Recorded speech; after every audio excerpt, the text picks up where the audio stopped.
All right. So, a bit of a weird format for this episode of Popcorn Politics. We are on YouTube and on the Elections Daily YouTube channel. The the software that we usually use to broadcast was giving us a lot of trouble. So Eric and I decided to move over here for this special episode. It's not that hard for us considering we're going to probably be doing a lot more of these crossing over weekly. So yeah, new season. The election's finally over. Hooray. Finally, it's been, and now we're on to the next election. So, Yes. So Eric joins me, as you can see. And Eric, there are a lot of things to go over in this election postmortem. That's going to be our only topic. We'll get into the fallout with leadership, the DCCC, the DSCC on another episode. But this one, I think we need to fully dedicate to the election. So, yeah, for sure. Obviously, Joe Biden has been declared the president, unless you ask the prominent elected Republicans like Lindsey Graham or Trump himself. So, despite that, I think it's fair, Eric, to say that this was kind of a failure for Democrats. Yeah.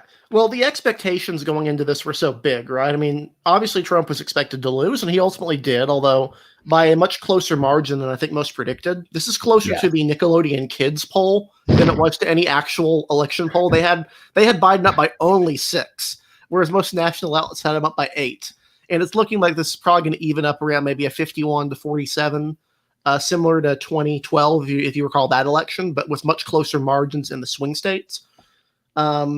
Obviously, there's been a lot of stuff going on for both sides about some problems that they supposedly saw. I don't buy much of this.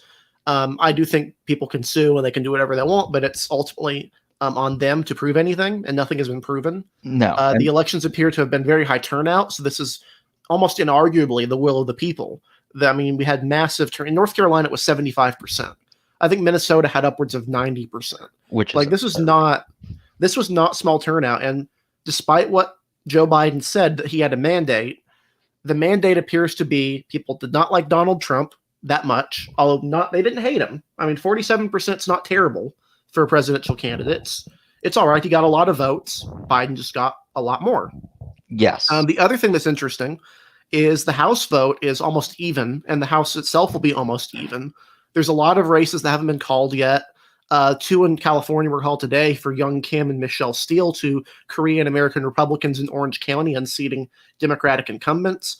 Burgess Owens and Republican, and Ben McAdams, Democrat incumbent, are tied in Utah. You saw flips in Oklahoma 5, which we at Elections Daily called. We had flips in places we didn't call, like South Carolina 1. All sorts of places, and Democrats have only gained, as of now, 1 seat that they had targeted, which was Georgia 7. Both parties had basically abandoned that seat, or at least Republicans had, and they've won it by around 7 points so far.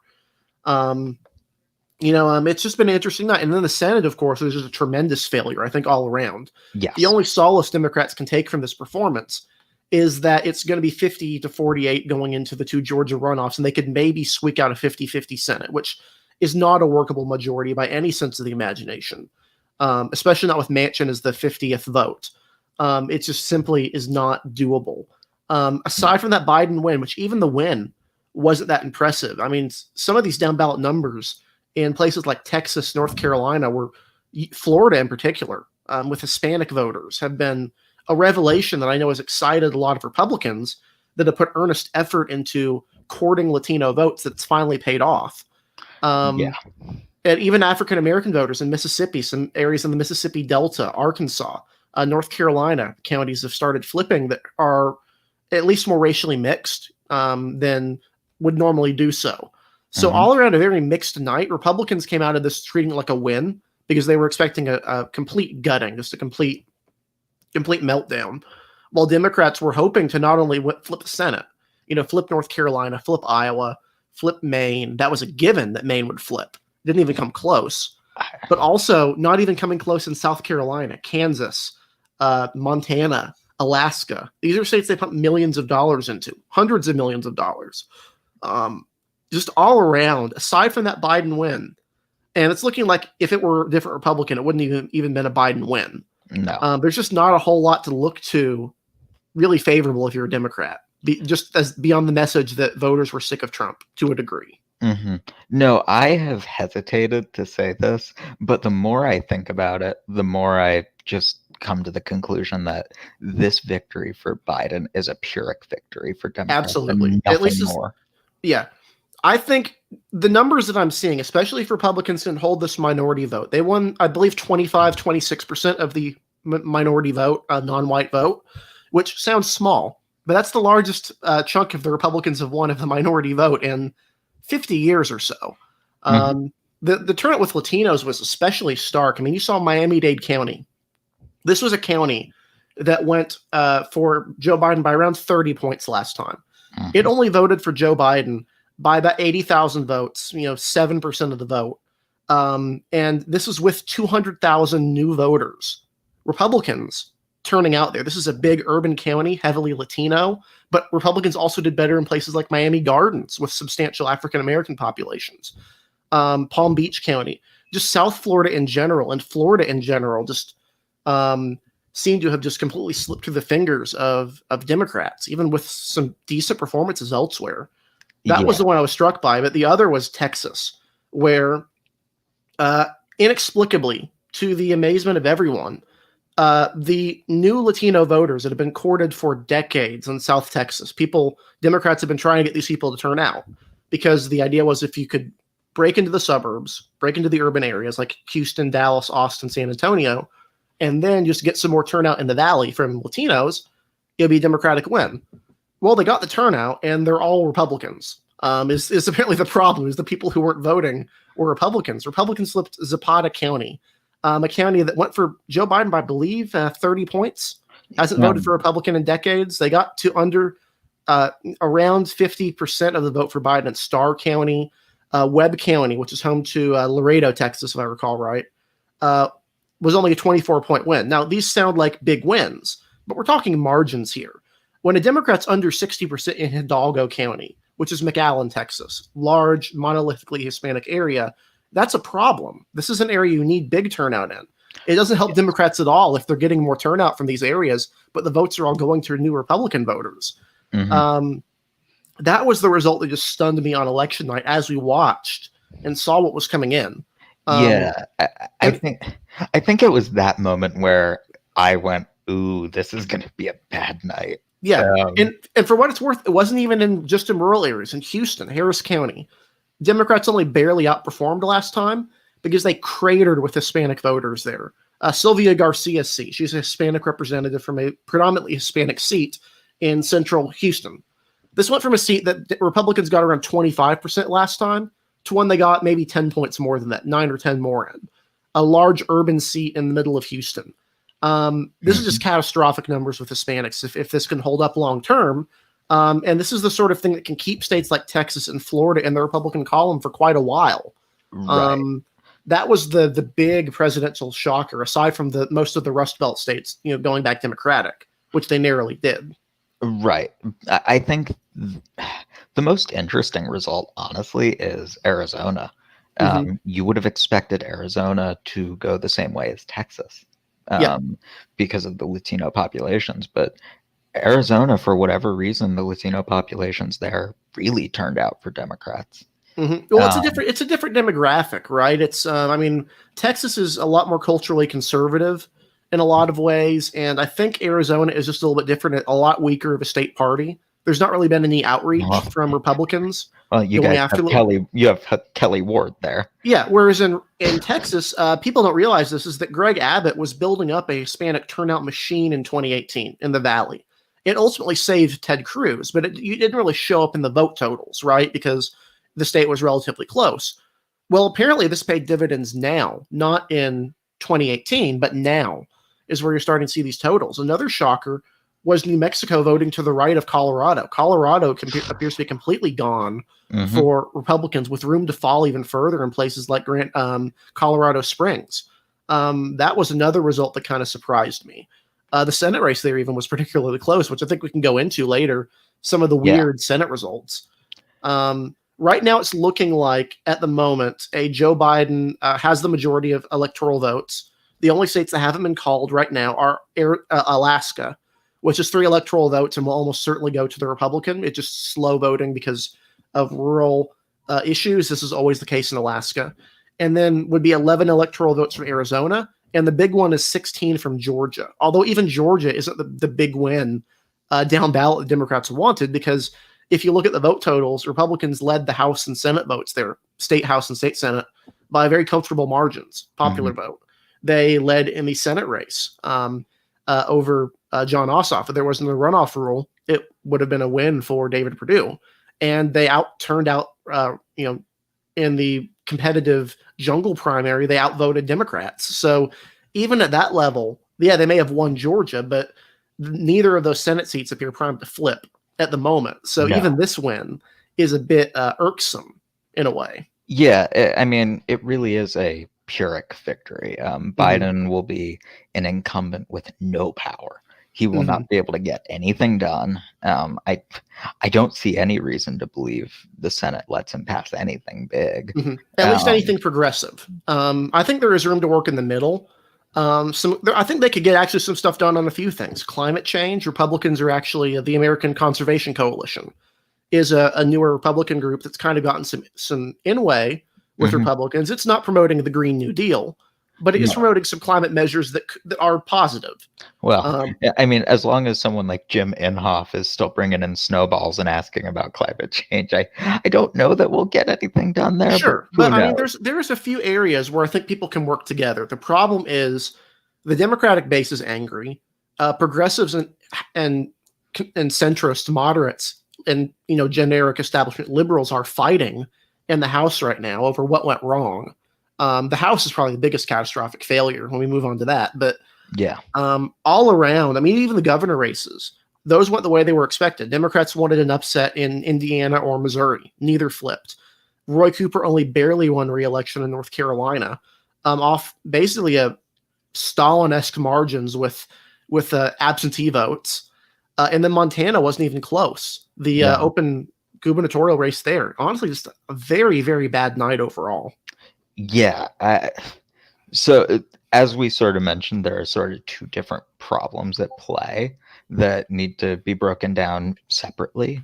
The Latino outreach problem, which I think is probably the most fixable. I don't think that trend is permanent. Democrats just didn't seem to try this time. I think it depends on the place, though. I think a lot of Democrats seem to think that the only issue Latinos care about is immigration. No. Specific, and that may work in New York, that may work in California or Nevada or Arizona. But in Texas, there's other things they care about. On social issues, they're not on the same lines as the Justice Democrats. They're generally pro-life, and they're generally pro-gun. A lot of them work in resource extraction industries, oil, gas, or in farming. These are traditionally Republican fields. Even these urban areas are still, they're not culturally liberal, to say the least. And on top of that, say what you will about Trump, Obama has the reputation as the deporter in chief. Yes, he does. Because of generally inhumane deportation practices, and offensive in that many people he deported were not felons. They weren't, people who were violent criminals, but they were people who had speeding tickets or very minor offenses. Yeah, so about Trump, he's not done that. I think that's actually a key point. Biden is tied to an administration that was particularly hostile towards Latino voters, and unnecessarily not to mention the Cuban thaw. I mean, that might have been good policy, but it certainly didn't play well with Cuban voters. And it certainly juiced their turn up. And another element, people made fun of it when Trump said it, but he was right. Who built the cages? Yeah, they may have used them, but it wasn't his administration that made that decision to build those things. No, it was not. I mean, they were. It was wrong for them to use them, and I think they were put into a situation where they realized, oh, this is pretty bad. But they weren't the ones that decided to build them. Well, they know it's bad because Trump never tried to defend the use of them. He said, "Well, who built them?" Yeah, I mean, I don't like Trump. I think people in his administration, Stephen Miller in particular, and also the anonymous guy, were immoral for using them. Mhm. But he seemed to get a pass on it, kind of, because it wasn't really his fault. Of I believe it incredibly, and the I Cuban mean, factor, in particular, it's not just Cubans. It's any refugee of South American political violence, Venezuelans, in particular, are a large group. Puerto Ricans, to some degree, going from Puerto Rico to the mainland. A lot of people assume Puerto Ricans vote like those in New York, third generation liberals. If you go to Puerto Rico, their voting situation is not like New York at all. Their voter base is more like North Carolina than it is than New York. mhm. I think Democrats need to seriously take a look at how they engage with Latinos, not treat them as a monolithic group, respect ethnic divisions, respect cultural lines, issues that are important to them, like not engaging with Venezuela, not engaging with Cuba if they want those votes.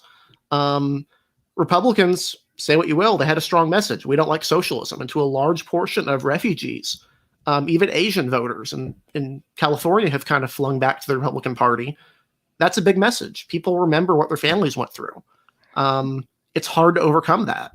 Yeah, I mean, the Republicans have really good message discipline Mhm. because as far left as you get in the Democratic Party, you don't find an actual socialist. You don't Sure. find a single doctrinarian socialist among them. But message discipline, you hit on that hard enough, it sticks. Mhm.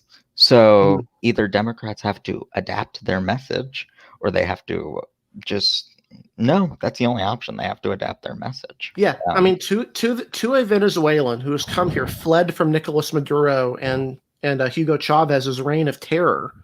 Um, Socialism doesn't mean Europe. It doesn't mean Denmark or Norway. And for that matter, they would contest being called socialist to that degree. They would say social democrat or right. something along that line. To them, socialism means breadlines. Socialism means political violence. Socialism means families being sent away, people being slaughtered. In the same way that far right capitalism there in places like Venezuela can be a dirty word, or not Venezuela, Argentina can be a dirty word. Socialism is as well. And Hmm. say what you will about words, they matter. They do have meaning. And you can jump on a trend and say we're going to call ourselves socialists now, without understanding what that fully entails. Because it's a novel concept to most Americans. It's not something that we've been hearing about besides in Boogeymen. These people have a lived experience with what socialism meant there. And I doubt that's what Alexandria Ocasio-Cortez means, what she wants, or what Ilhan Omar wants. But if you've lived through hell, you're not going to be willing to change your mind on that sort of thing. Yeah, even if it's not the same thing, you're not going to Mhm. look at somebody who's saying hell adjacent Yeah. and say, okay, maybe. I mean, even if the other person's right, and obviously I think they are, Yeah. but regardless, you have to change your message. Hmm. And as the Biden campaign hopefully probably didn't learn, they need to actually reach out to Latino voters. Hmm. Rick Scott speaking in Spanish in a Florida rally was really hokey and lame, but it worked. Yeah. I mean, it shows that he cared. I mean, say what you will about Jeb Bush, he learned Spanish. It showed that. I mean, it's literally learning a language shows you're willing to engage with a community where they are. And I think Yeah. that's what Republicans have actually, believe it or not, they've done. They've Hmm. engaged with Latino voters where they are. I know we mentioned this ad in a group chat we were in, the Latinos for Trump ad that was this catchy, upbeat 30-second song. It seems pretty hokey, but it's actually a really terrific ad. I Like mean, it even is if really hokey. Let's yeah, be real. like even if you don't speak Spanish, you can pick out what it's saying. But the fact that they're telling you it in your own language in a way that's culturally appropriate to you and that's being directed by Hispanics, people don't realize that Latino Hmm. and Latina individuals were the ones in charge of this outreach. It wasn't white people. It was people who had roots in the Hispanic community. That's big. They know what they're talking about. Um, they know what their community is like. So, as a Republican that's wanted to see a more multiracial coalition, that's wanted to see bridges be built in that community, I was really heartened by that. Even if obviously I'm not a big fan of the president or his policies, I was excited to see that outreach works, that it's not wasted. Yeah. That talking to people actually can flip their votes. Yeah. Crazy concept. And as somebody who thought, oh, Biden might skate, but he really needs to start talking to Latinos, Yeah. I wasn't shocked, but I think I was shocked that they went for Trump in the numbers they did. Mm-hmm. And keep in mind, we're not talking about him winning Latino voters. We're talking about him pulling it from being, 25-30% to 35 to 40%. And if that which sounds is small, enough. yeah, it's not small. If Republicans could win 20% of black voters on a consistent basis, Democrats could probably never win a federal election again. No. Like, that's the sort of numbers we're talking about here. Democrats rely on very, very wide margins with black and Latino voters, and to a degree with Asian voters as well. You break that, Democrats have to start relying on voters that are different, like white suburbanites who don't have the same agenda that they do, that have different priorities and have different concerns, and they may be on board with some of the woke stuff, some of the social issues, but certainly not on board with taxing themselves more. It's a tricky situation. Yeah, it's a very tricky situation. I think it can be helped by more Latino representation in leadership, on the ticket, on the campaign. There was almost none of that here. All of the prominent surrogates, they were very clearly aimed at courting black voters, and as evidenced by the Georgia victory, that worked. And you may not like him, but as evidenced by Bernie's primary campaign, outreach to Latinos worked. He won 52% of the vote in Nevada in a split primary. Yep, he was able to get culinary support. Yeah, I mean, it's you have to actually engage with them, and you actually have to have representation towards them. And the only state where Biden didn't suffer horribly with Latino voters, I go back to Arizona just for this example, the outreach there was run by the Bernie team. Was run by Chuck Roca, I believe. Yep. Who managed Bernie's Latino outreach. It's not a coincidence that that's the state where Biden performed the best. Yeah, for sure. I mean, there's lessons to be learned on both sides here. That you can't neglect your own base, that you can't neglect your own voters, that you can't, even to some degree with black voters, you can't just ignore a community or not provide something for them, specifically rural voters, for decades, and expect them to stay forever. I wouldn't quite call it patronage, but you've got to actually, if someone's going to vote for you, they kind of expect to be represented, to have their concerns heard and respected. And if they don't, they're just not going to vote for you anymore. No. And to me, what I've always said is that all it takes is voting against the party once. That's what starts to open people up to doing it again. It's like a drug. Like the first time you just decide, I'm not going to vote for this Republican nationally, or I'm not going to vote for this Democrat, it becomes a lot easier to justify later on continuing that trend, changing where you're at. Once it starts, it is easier for it to continue going. Yeah, no, I mean, they have to nip this habit in the bud quickly. And based on what I'm reading from them, they're not learning that lesson. Yeah. You have plenty of Latino activists in the party. Ruben Gallego, the Castro brothers. You have plenty of them that would make fine surrogates or fine cabinet officials. And I don't expect the Biden team to do anything like that. I don't expect House leadership to do anything like that. Oddly enough, the only one who seems to have the sense to do that is Gavin Newsom. And ironically enough, the biggest concern a lot of them seem to say, I think the number one thing Ruben Gallego said is stop saying Latinx. And that's a term, I mean, it's literally linguistic colonialism. It's not a term that people use. I was surprised that Kamala Harris didn't say it in her speech, frankly. But it's definitely something that's, I mean, there's lessons to be learned here. Yeah. But I think that's the infinitely fixable problem that Democrats face this time. That's not set in stone. Voting against the party once makes it easier the next time, but it doesn't make it guaranteed the next time. They can make inroads again. The problem that isn't fixable comes in the Senate and the House. Yeah, the Senate in particular. Do you want me to kind of go over the bloodbath that was that? Yeah, please. So Democrats expected to flip 3 seats right off the bat. They expected these 3 to flip. They expected Arizona to flip, which it did. They expected Colorado to flip, which it did. And they expected Maine to flip, which did not even come close to flipping. Not a single poll in the entire campaign had a Susan Collins even ahead or tied.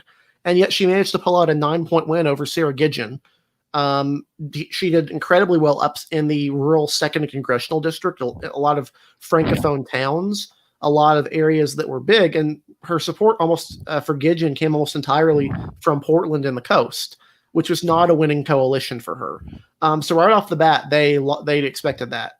In the North Carolina, Sorry, I just want to say, if you can't win Maine against Susan Collins, who was running in probably the worst position she could possibly have run in, you failed. You failed. Yeah. There's no way Biden won it by 9.5. Biden won it by 9.5. She's winning it by a similar margin right now. Yeah. Like, how do you call this how does anyone call this a victory? Yeah, and this was in fact the only seat that the presidential election has not matched the popular vote, the Senate election so far. It's the only one that's different, which is truly bizarre. Yeah, Susan Collins was popular with nobody in Maine at this point. I mean, Democrats no longer liked her. In theory, they didn't like her, but apparently they do. Well, they liked her enough to vote for her. Yeah, she made Democrats angry by voting for Brett Kavanaugh. She made Republicans angry by basically all of her other votes, voting against the ACA repeal. I mean, she doesn't have a lot of conservative support. This one is the one that baffles me. I just think it became vital. People wanted to check and balance and the threat of a Biden wave and the talk of court packing and packing the Senate and just doing all sorts of ridiculous things that were clearly blatant power grabs, in my opinion. And not even in the same sense as, passing a Supreme Court seat during a vacancy or not filling it. Yeah, that's procedural problem. But expanding the court entirely is like turning the courts into a puppet of the executive, which is concerning to a lot of people, to say the least. I mean, that's probably what it was. I don't think it was the court packing issue, maybe, but I tend to think people don't care about procedural things like that. They don't think super deeply about it generally. I think it was the checks and balance, though. I think they wanted a check, and it doesn't make much sense to me that people can look at the last 10 years of politics and think, yeah, we can do divided government and still get things done. Apparently people like it. It's been a consistent trend over the last few decades of control. People like not one party being in charge. But they like divided government, but they also say they want change. Yeah, I think they need a civics lesson. You get one or you get the other at this point. Yep, but we'll see. But those are the big three, and Republicans winning Maine was huge. That made the path to a majority a lot easier. The next three, sorry, I'll say three because Montana can be grouped into this, were states Democrats were hopeful they could win. They wanted to win Iowa. Teresa Greenfield, they thought they had a good candidate in her. Apparently they didn't. Joni Ernst didn't run an impressive campaign. She came off okay in the debates, kind of, but had a noticeable gaffe. And Teresa Greenfield, they thought was in a good position. But while Trump won the state by 9 points, the same margin he did in 2016, which Ann Seltzer predicted, by the way. Nobody believed her, but she predicted. Joni Ernst pulled off a 7-point win, solid victory over Teresa Greenfield, who obviously there had been room. I mean, she did okay. I think she did fine, but I think there's a trend here, which is that Democratic voters pandering to donors, not to voters. They were so drunk on this concept of unlimited money from fundraising that they kind of forgot how to campaign and talk to people, which I guess is kind of the story of this whole thing. But next up is North Carolina, my home state. Historically sexy Cal Cunningham was favored going into election night, as was Joe Biden. He obviously had the famous scandal with the texting, where he gave us such legends as, again, historically sexy, so hot and fun. among other amazing phrases that he used. I can't. Cal. He was absent from campaigning for almost the entire campaign, and this did not stop even after all his his coverage became completely negative. After the affair came out, he thought he could just run out the clock because this was in October. He thought he had an early vote league banked. Turns out most people didn't. Most people didn't mail vote. They early voted or voted on election day, and Tillis won both of them. But Tillis ultimately won by a pretty comfortable margin of around 2 points. There's still votes coming in, but it's not going to do much to the total. It's a very solid win for Tillis, who is, again, proving that he's a master of landslide campaigns, truly in the category of a Rick Scott in that regard. He did much better in urban counties like Mecklenburg, Wake County in particular. He did very strongly in compared to those. It was an interesting night overall in that regard. But I think... Sorry. Go right ahead. Cal Cunningham screwed up bad. He's a bad candidate. I said this from the start that he may be raising money, but he's not a good candidate. I mean, I had my concerns about both him and Greenfield, but they seemed to be doing fine. I mean, in fundraising. No, in polling, in polling, sure. I mean, to be fair. I mean, in polling, they were both doing fine. But Cal, come on, you were running a campaign. Keep it in your pants. Yeah, literally, all he had to do was keep it in his pants, apparently. But again, the strange thing with this election in North Carolina is, it wasn't actually that close. It was a margin of around 100,000 votes right now. That Tom Tillis was able to do. Cal Cunningham did a lot of stuff you need to do to win. He did better in the western part of the state. He did better in rural areas. He did better than usual, but he failed because he not only created in those urban areas, but his popularity was tanked by the scandal. People thought sex scandals don't matter anymore, but when your entire campaign is about how you're a literal Boy Scout and you care about faith and family and barbecue and just all this stuff, and then not only do you not know what barbecue is, but you also have multiple affairs in the middle of a campaign, and then just avoid the press who are irked. The local... Sorry, may I say that somebody who runs a campaign portraying themselves as wholesome as he did is the exact type of person who would think sending a text like "you are historically sexy" it's totally in character. It's the whole thing is just such a story on how not to run a campaign. And literally what he did was he fundraised. He sat in a windowless basement and fundraised, and that was fine until the entire press were after him for not talking to them, not answering questions. There were literal interviews with empty chairs. The press were very angry and insistent on getting answers about this. To their credit, I think North Carolina press is very solid about this sort of thing. And they did not give him a break. He thought he could let it sit out. He thought he could just, run out the clock. And instead, Tillis scored 4 touchdowns in the last quarter, apparently. Yeah, I don't think it was a bad strategy to try to run out the clock, but you shouldn't have had to run out the clock at all. Yeah, and then the return to normalcy towards the end, where he started doing in-person stuff again. He started running ads saying, "It's my name on the ballot, but it's your health care." It's like, you're even admitting you're bad. a last minute messaging pivot signals you're running a bad campaign. Yeah. You don't change your message up at the last minute if you're doing really well. Mm-hmm. And I know he's gotten a lot of crap, but Jeff Jackson would have been a better candidate, just saying. There's some stuff floating around about him. Let's just say that. Yeah, but I think he'd at least be smart enough not to run a campaign on "I'm a Boy Scout." I mean, yeah, you'd think, but we'll move on to another state because obviously we gone over that. Republicans held that. So what's the path to a majority at that point for Democrats? None. Well, it runs through Montana, and they were really excited about Steve Bullock, the incumbent governor of the state, and he lost by 10%. Apparently, they campaigned for president, where he flipped and supported several liberal policy positions, like an assault weapons ban. Was not that great. Again, solid fundraiser, great candidate. It wasn't enough. He lost by 10%, while Trump won the state by around 16. That's better than, I guess, losing by 16, but it's not that much better. And it's not a win, not anywhere close to a win. No, I think it's interesting that Montana's incumbency backlash just didn't even happen this time.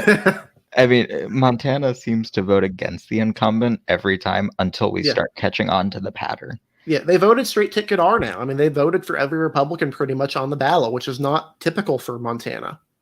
No, they're a weird state. The Mhm. governor before Bullock supported automatic weapons and universal Republicans health haven't had a care. trifecta in years, and now Yeah. Republicans appear set to be able to finally cripple the unions in Montana and pass the right to work law because they have a trifecta. Yeah, I mean, it's the state legislature slaughter that went on too. I mean, Yeah. Democrats didn't gain a single chamber, and somehow, despite losing the Senate race there by 16 and the presidential by 7, Chris Sununu single-handedly carried the legislature and the executive council for Republicans, completely breaking any sane prediction because obviously Democrats won every race federally. yeah, They lost the legislature, and that's what matters. yeah. If you predicted that, you're a liar. No, you didn't. I mean, everyone knew Sununu was going to win. They knew he was going to win with like 66% of the vote. They just didn't know that would mean every Republican under him would win. Yes. And No. not every Republican above him. No. I mean that doesn't make sense. But okay. Yep, it's We'll New, go it's with New it. Hampshire, you know.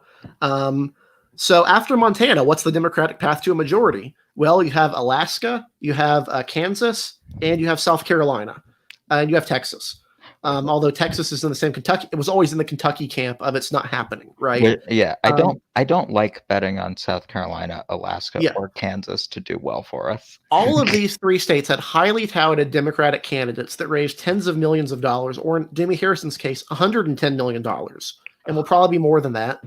And none of them got within 10%. Meanwhile, the candidate that election Twitter dismissed, Mark Ronchetti, the weatherman from New Mexico, managed to only lose his race by under 5% or under 6%.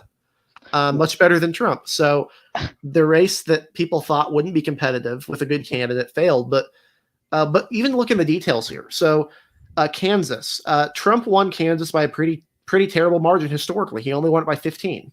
That's pretty bad, but it's still 15 points. In the Senate race, Democrats are able to cut that to 12. But again, 12 points is still a loss. It's not a win. Yeah, I mean, Boye was a great candidate. She was the best candidate they had.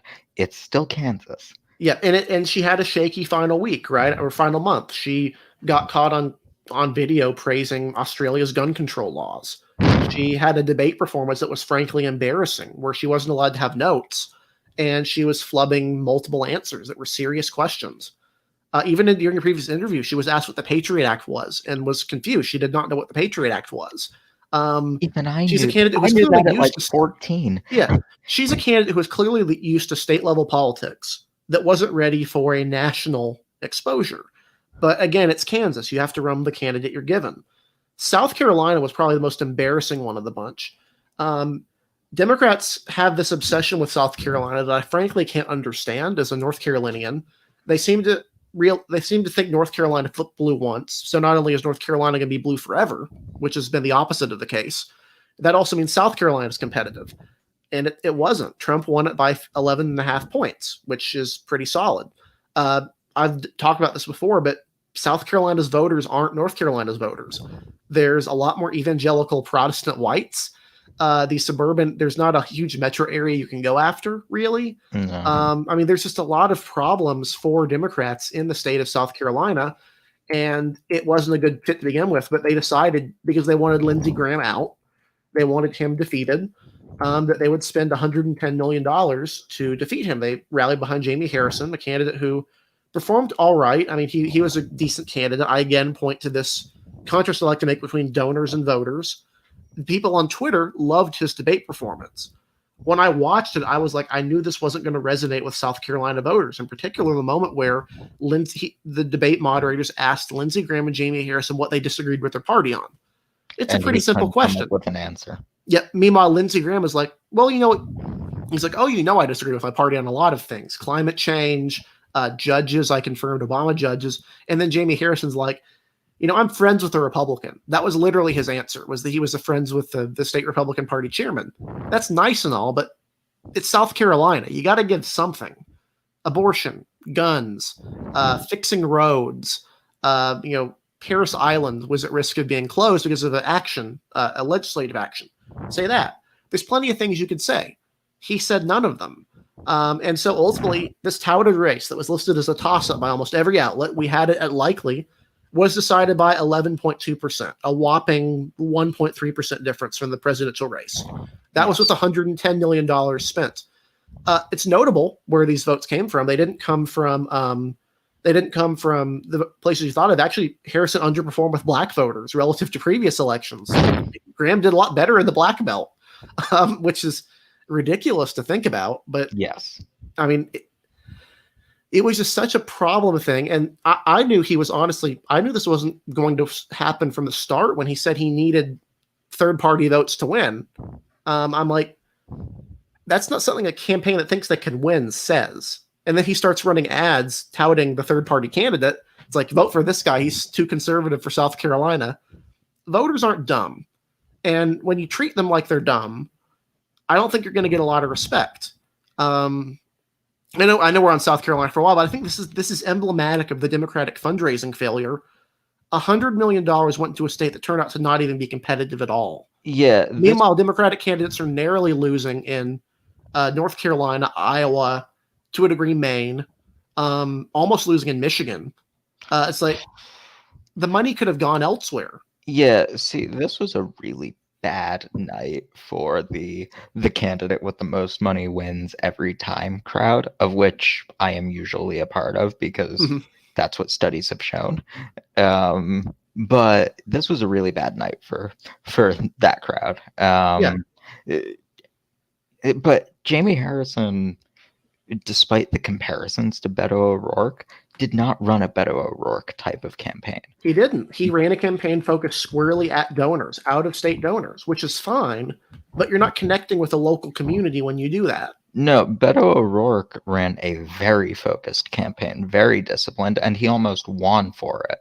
Yeah. I mean, Jamie Harrison did the exact opposite. In fact, literally all they have to show for it is the fact that he nationalized every single race in the state.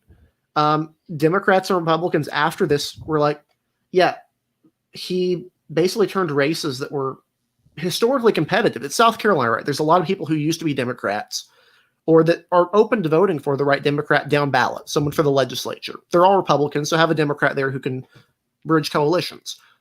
Mandy Powers-Norrell, Vincent Shaheen, people like those. Both of them lost, and they were not expected to. Mandy Powers-Norrell lost by 10 points in a rural Lancaster County district. I mean, same with Joe Cunningham. Yeah. He narrowly lost to Nancy Mason, a district Democrats thought they had in the bag. That Republicans thought Democrats had in the bag. Yeah. What happened? The only thing the $110 million spent did, it didn't build infrastructure because all of their moderates are gone now. It didn't do anything other than make those races that used to be between candidate versus candidate, between Democrat and Republican. Yeah. He turned North Carolina into a national race, and the results are about what you would expect from turning South Carolina into a national race. This is a Republican state. 41% of voters are Republicans, according to exit poll. 27% Democrat, 27% independent. You look at some of the preliminary polls during the election, they had it at 35, 33%. No wonder they thought the race was competitive when you're undersampling a party by 10%. Even worse, only 15% of South Carolina voters identify as liberal. The 47% identify as conservative. Yeah, so Jamie Harrison was running a campaign targeted at the wrong voters. And now he wants to be the DNC chair. He's like, I wouldn't turn down the DNC chair. I'm like, well, they should turn you down because...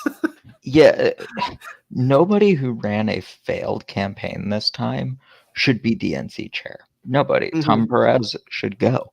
I mean, MJ Hager, she wouldn't dare do that because she got walloped, frankly, by John Cornyn over 10-point margin. Well, she was a bad candidate. She was a truly bad candidate. Yeah, Beto,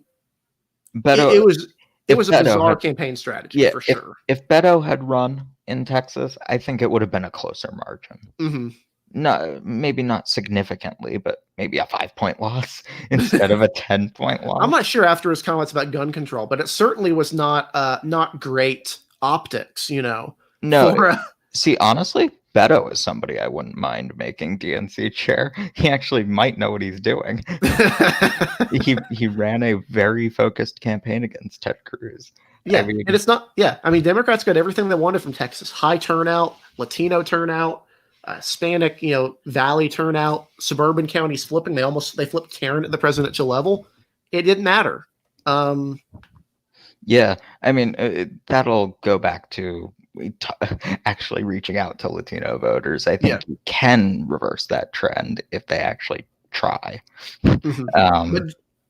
But while we have a little bit of time left, do you want to go to the House races real quick? Because I think this is where the real meat of the problem for Democrats has kind of emerged. Yeah, but I don't want to go into too many of the specific races because I actually think there's a national dynamic that can account for most of them.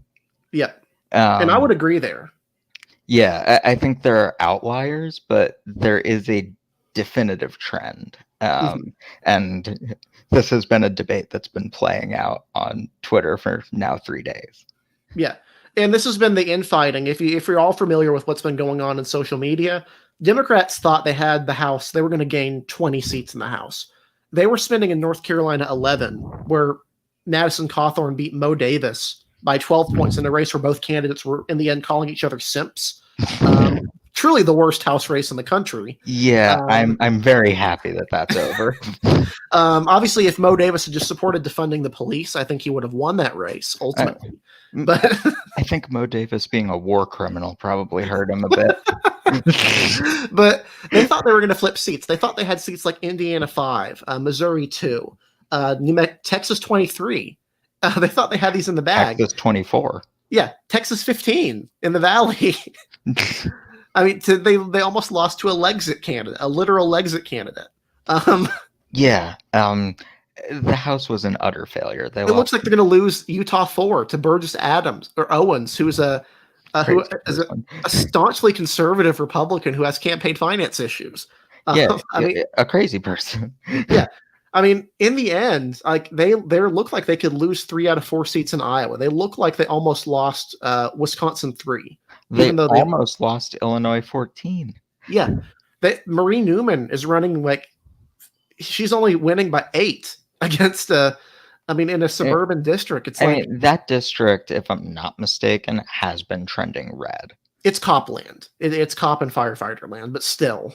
It's a bad performance. Yeah, they flipped no seats in Texas. The Republicans apparently are going to flip 3 or 4 seats in California.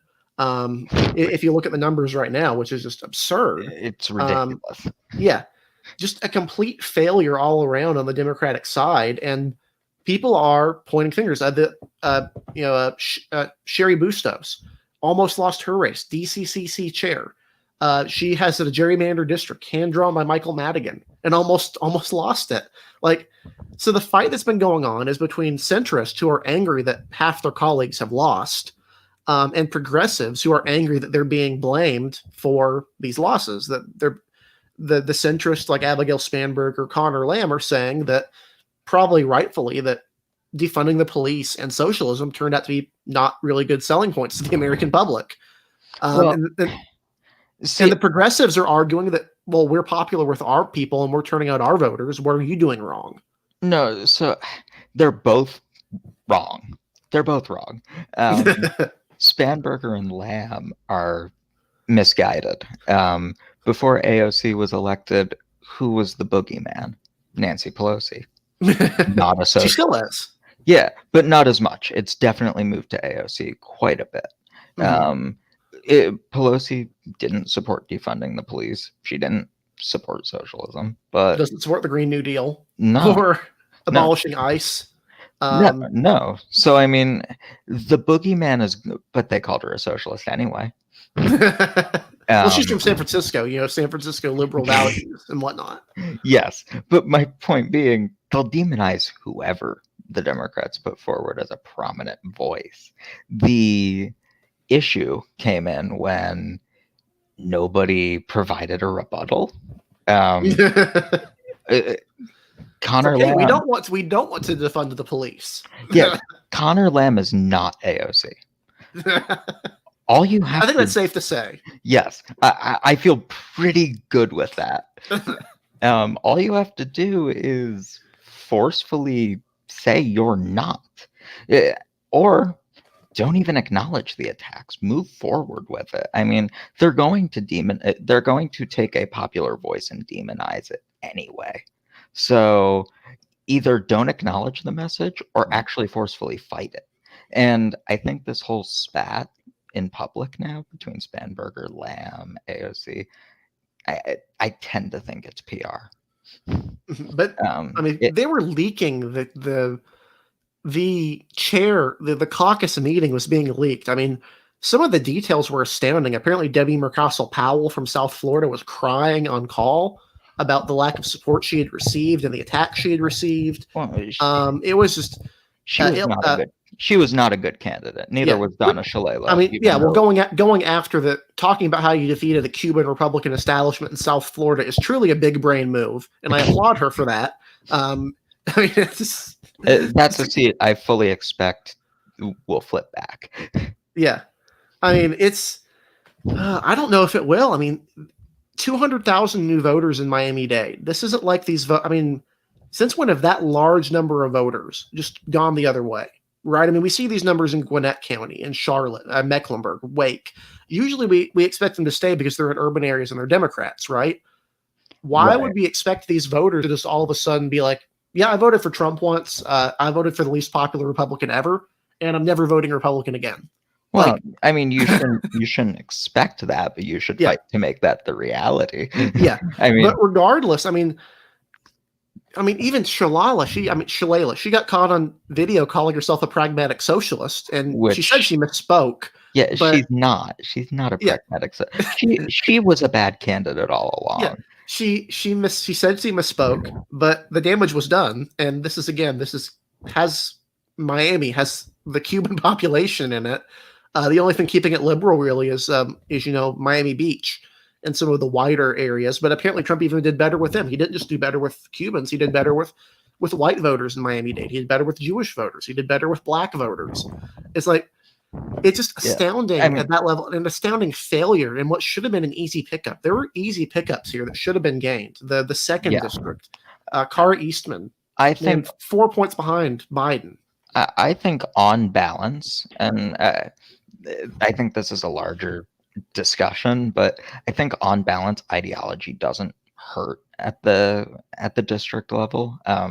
Jared Golden outran Biden, outran Gideon while supporting Medicare for All. Katie Porter is survived. Granted, against a Republican who is unfamiliar with even the basic internet memes. Who is just completely out of touch, had no money. Matt Cartwright, Susan Wild. You have a lot of examples of fairly left-wing Democrats in swing districts surviving. So I don't think it necessarily hurts, but you have to run good candidates. Shalala, DMP, Cara Eastman. I'd argue Max Rose isn't even really a very good candidate. I mean, he was having to make his campaign entirely about disliking Bill de Blasio and putting on a poor man's Staten Island accent by the end of things. As much as I like Max Rose, I don't like him on policy, but he seems like a fun person. Having to run against the most powerful mayor in your party is probably not good. Especially when most of Staten Island doesn't even want to be part of the city to begin with. No. But I mean, I don't think that ideology on balance hurts. I do think that it hurts if you're also a subpar candidate like Cara Eastman. But it just comes down to running a good candidate. Ideology truly is secondary, I think. The trick is finding candidates who are good, who also support conservative or left-wing ideas. It's not that it can't happen. There are plenty of Republicans that fall into that mold. Pat Toomey in Pennsylvania is very appealing to suburban voters. Marco Rubio, obviously, before he turned into basically a socialist at this point, or like a right-wing socialist, was part of that camp. Even to a degree, candidates in Texas, like Stephanie Bice in Oklahoma, very conservative legislator, but won a tough district. It's not impossible to do, but you can't be doing candidates who are. It can't be the norm. Yeah, and you can't also be having candidates have national news. Like for when what people think of a socialist, right, is the mayor candidate in Portland who wear skirts with Mao Zedong on them and post ballots on Twitter of her writing in like Ho Chi Minh and Stalin and Lenin. It's like you got to have better people than that on your side. Yeah, I mean, run more Jared Goldens. Because I mean, he really does fit his district like a glove. A bit populous, definitely rural. I believe he's a veteran. He fits the district perfectly. So yeah, just find a good fit. And it also makes sense that Jared Golden isn't a lockstep liberal on literally everything. He's pro-gun, among other things. No, and that's the thing. You have to accept some deviation from doctrine if you're going to fit into these more moderate districts. If you're more liberal on one thing, you can't expect to run a Cara Eastman in Omaha, and I mean someone who's literally, like it or not, Democrats there didn't want her, and there's a reason they didn't want her. Most of them aren't socialists. although in defense of Cara Eastman, she did only lose by 4 in an election where the previous opponent to the incumbent endorsed the incumbent. Sure, but Biden won this district by 7. Yes, no, it was a big underperformance, but she didn't lose by double digits. She lost by 4. It was an underperformance of last time, but when you take into account how different the environment was, I mean, I think this came out to what, D+1? Yeah. I mean, it was very, very close. It's close to even in terms of the popular vote. Yeah, so she ran 2 points behind in a general environment that was 7 or 8 points worse for Democrats overall. Yeah, but how much of that was people who would vote for any Democrat, regardless of, you know? I don't know. Yeah. Yeah, I don't know. Yeah, but obviously I do want to mention before we go into the movie segment, Lord of the Rings. Yeah, I do want to mention the upcoming Georgia special elections, which I think Democrats are pretty pessimistic on at this point, even though they won Georgia. Oh, sorry. No. The Democrats I know are very optimistic about Georgia, and I can't figure out why. I mean, keep on. What's coming out about Raphael Warnock is stuff that's basically just designed to pump out Republican voters. The concerning thing, obviously, he had the issue of domestic violence accusation before he ran. There's apparently stuff about a camp of, a kids camp. He may have obstructed an investigation into abuse there. And then probably the worst of the bunch, believe it or not, is his persistent defense of Jeremiah Wright, which you're like, why am I talking about Jeremiah Wright? Well, it's Georgia. There's a lot of evangelical voters that care strongly about Israel, but also people in general. And he wasn't just defending Jeremiah Wright in 2008, when the only speech out there was a fairly worded, not completely out of the ordinary for a black pastor, right? An aggressive, socially conscious speech. This was after Jeremiah Wright had been caught going on about how the Jews and the Zionists and AIPAC were controlling President Obama, and he defended him as recently as last year. Which again, no, why? He's literally a pastor. You can look into all his speeches. He has a paper trail. How did you not know this before he was your choice? Yeah, we'll go into it another time, but the DSCC chair, Cortez Masta, needs to be fired. So she may be fired in 2022 by her electorate. Schumer too. This was an abject failure. Gideon looked like a solid candidate. She wasn't. Warnock looked like a solid candidate. He wasn't. Ossoff looked like a terrible candidate. He actually turned out to be okay. Only running 2 points behind Trump. Which, considering how poorly Ossoff did in the special election in Georgia 6th, I count that as a win. So, do you want to move to Lord of the Rings? Yeah, go right ahead. Okay, so completing our discussion of Lord of the Rings, we're going to go into Lord of the Rings Return of the King, which is one of my favorite movies of all time. And we're going to talk about the extended edition, because there are some things in the extended edition that I don't understand how they don't get put into the original that I feel need to be discussed. Well, it's because the original's, 3 hours and 20 minutes long? If you can have 7 endings, you can put in the death of Saruman. Just saying. Yeah, for sure. So, Eric, overall thoughts on Return of the King? It's my favorite of the trilogy, one of my favorites of all time. It's either, I have a hard time deciding if it's my favorite or if The Two Towers is my favorite. But I think there's so much that goes right in Return of the King that it's hard not to at least consider it for the best of the trilogy. I consider these to be 3 A+ movies. I would say The Fellowship of the Ring is an A+, and then The Two Towers and Return of the King are A++. So, like, to give you an idea of, it's an excellent movie. It's phenomenally well paced. It's engrossing the entire time. It manages to wrap up a saga incredibly well. It has a scope and scale that you don't see matched before it. Yeah, and you haven't really seen since. I mean, the closest thing to the scale, the excitement of that final act is Avengers Endgame. The end of Avengers Endgame. I know some people will say, "Oh, it's not the same league as Lord of the Rings." In terms of scope, we haven't seen anything like that since. Yeah, and I would argue that Return of the King is far superior in terms of that final act. Yeah, it's peak blockbuster. This is the last of its era. The Lord of the Rings Return of the King swept the Academy Awards. It was nominated for, I believe, 13 or so Academy Awards, and it won all of them, which is remarkable, including Best Picture. For those who are keeping track, this is the last Best Picture winner you can probably name off the top of your head. Ever since it's gone, I can name more than that. For people who aren't cinephiles, right? For people who aren't vaguely familiar with, like, they haven't heard Titanic? of Midnight. Yeah, Titanic was before. Oh, 99. You're right. It was. You're right. Since 99. This is the last of the epic fantasy. If you look at the Academy Award winners since, right? I mean, directly after that, the winner after that was $1 Million Baby. You probably know.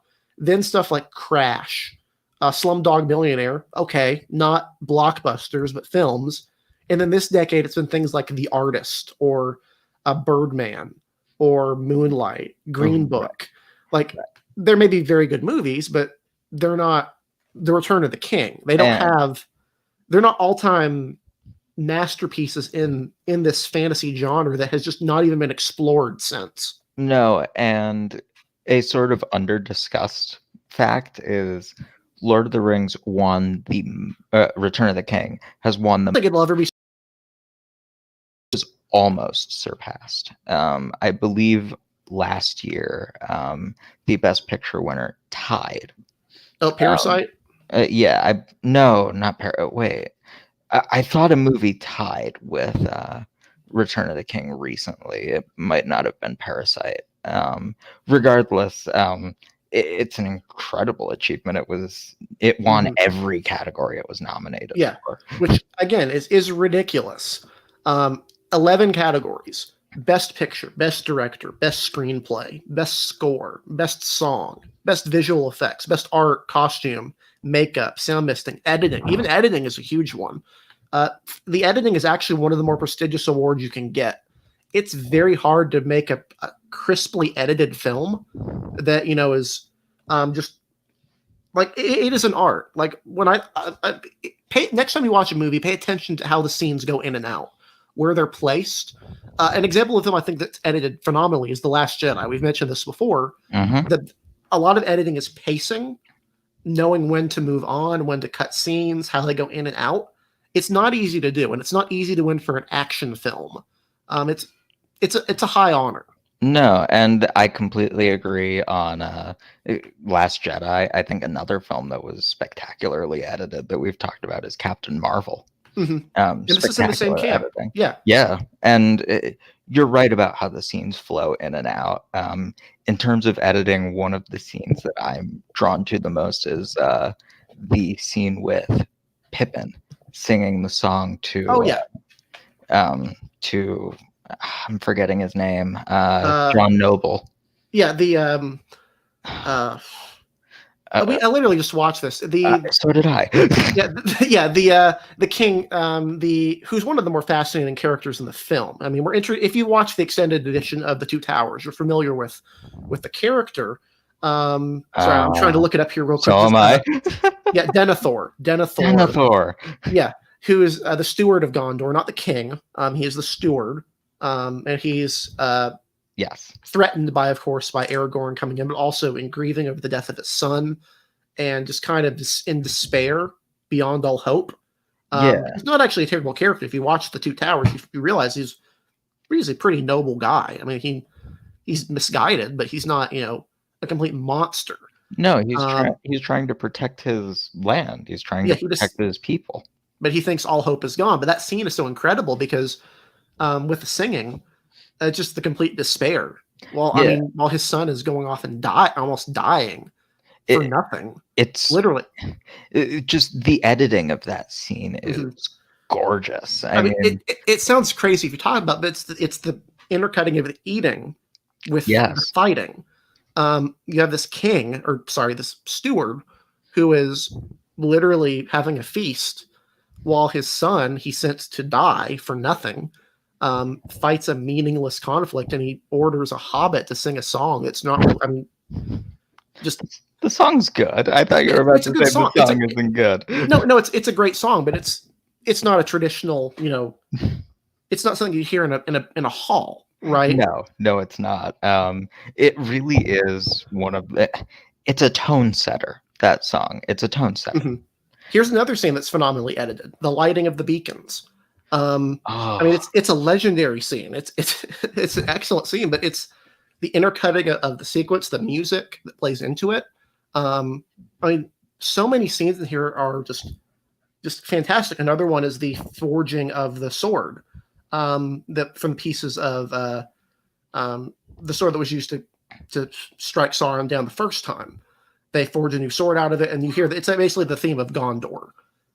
There's so many things that just work phenomenally. Yeah, so much works. Another scene that I think is spectacularly edited is this the scene over Mount Doom where they're trying to throw the ring in, and Gollum comes in. Yeah, it's just I don't know. I'm constantly just impressed with the editing and the shot composition and how they're able to put this together. Yep. And for those who would say, how can this film have phenomenal editing? It has 7 endings. This is a movie, the series is almost 10 hours long. It can have as many endings as it wants. And as much as I make fun of the 7 endings, they need to be there. Yeah. It wraps up everything perfectly. All the loose ends. It's the earned celebration. And then the departure. I mean, it's excellent. It's really perfect in my opinion. I'm not sure how you could have done it without 7 endings, and still made it as satisfying as it was. So I do want to get to a couple of the character arcs, because this is the conclusion to the arcs of Sam, Frodo, and Gollum, who I think probably have the most interesting arcs in the series. Yeah. So we can start with any of them, or we can start with another arc that you really appreciated. No, you go ahead and lead. I'll go off what you're saying. Okay, so Frodo, he's kind of fallen down the same path as Boromir in Fellowship. He's kind of tempted by the ring, and he almost gives in. If not for Gollum coming in, he might have actually given in. Yeah, and honestly, if you know the ring, it literally tempts everyone. He's the only person aside from Sam who is just kind of can't be tempted at all, apparently. Well, he was tempted. Yeah, but not to take it. I mean, he didn't have it for a long period, but he really is an exceptional individual. Even then, on the end, he almost gives in. It kind of says a lot about how powerful it is, and how much I like the concept of it having a weight. That the closer you get to Mount Doom, the heavier it feels, and it's not just a physical heaviness; it's like a mental, spiritual heaviness. That's like it's harder and harder to not give in to the desire to have the ring, to take Yeah. it, Yeah. forsake everything. Yeah. I mean, it really is a statement on that. And I mean, as much as I don't love his character, Sam really is the one to pull Frodo back. Mhm. Uh, This is Sam's starring role, in my opinion. This oh, is why, absolutely. I mean, this is why I think people love the character so much, including me. Um, just a phenomenal figure, a great actor. And Mhm. it's hard not to sympathize with him because he's absolutely right. Smeagol is a mastermind in this. He's plotting everyone's demise to get the ring back, and it almost works. But Sam doesn't give up hope. He comes back even when he's told to leave. I mean, it's hard not to like the guy. No, I completely agree. And I know I gave Samwise a hard time in our last review, and that was met with some shock, but this really is his movie in a lot Mhm. of ways. Yeah, a lot of ways. I mean, keep in mind, towards the end of things, right? Obviously you have the final battle, but the battle's inconsequential compared to the conflict on Mount Doom. Obviously, it's important to draw them out. They're not drawing them out to defeat them. They're drawing them out so Sauron is distracted, so that he can't see. He's focusing on them, focusing on the future king of Gondor being right there instead of the two hobbits that are going to destroy his ring. Yeah. And one moment I kind of like, again, strong editing, is the moment Sam or Frodo puts on the ring. Sauron, like, immediately, his eye just goes right to Mount Doom, and he's just like, you can almost see him freaking out, even though it's not, even though it's just an eye, you can feel it. It's like, oh crap, this is about to be over. Like, I Yeah. mean, everything, they send all the ring wraiths over. Everyone seems to realize something's going on. It's just masterful conclusion. Yeah. And it's hard to talk about like a 4-hour movie is what we're talking about here, with the extended version. But there's just so much here that is just perfect. Yeah, perfect is an apt choice of words for it. Even some of the more understated arcs like Aragorn, Gimli, Eowyn's one of my favorite characters in the movie. Eowyn and the not either one of Merry or Pippin. I can't remember which one of the two. Yeah. Taking down the Witch King. Yeah, so what is it about Eowyn that you love so much? I just find her an interesting character. I don't know. I've always had sympathy with people who are told they can't do things because of something they can't control. So the fact that she wants to help, that she wants to lead, and ultimately does lead after her father dies, Theoden. I just find her a very interesting character. I think the actress Miranda Otto does a very good job with her. It's a bit character, but it's similar to like a Faramir, right? Small character, but very well executed arc. Very likable, understandable character. Yeah. So, no, I completely agree. And Aragorn has a very understated arc, but I feel like it's still worth talking about because even though it's kind of the generic hero's arc in some ways, it's still really well executed here. Yeah, especially in this one, right? Yeah, I mean, the scene in the extended cut where they think Frodo is dead and they're basically charging to die is maybe my second or third favorite scene in the trilogy. His speech is just excellent. Yeah, I mean, it's shocking to me that Viggo Mortensen wasn't initially cast to play this role. Yeah, I mean, he does very well in the role, and I think there's a lot that goes into the character of Aragorn and playing him that you need to express. But him as a leader in this movie is really cool. Confronting the army of the dead soldiers. It's hard to intimidate ghosts, literal ghosts, right? He does it. He sells it. Yeah, no, it's very hard to intimidate literal ghosts. But I mean, and another, maybe my favorite Aragorn moment, maybe not my favorite scene, but my favorite Aragorn moment is "My friends, you bow to no one" at the end. Yeah, and it's perfect. I mean, That's going to be the entire discussion. This movie's Yeah. perfect. Yeah, I mean, on paper, it sounds like if you were to say that line in person, you're like, oh, that's probably cute. But you watch the whole series, like they really don't need to bow to anyone.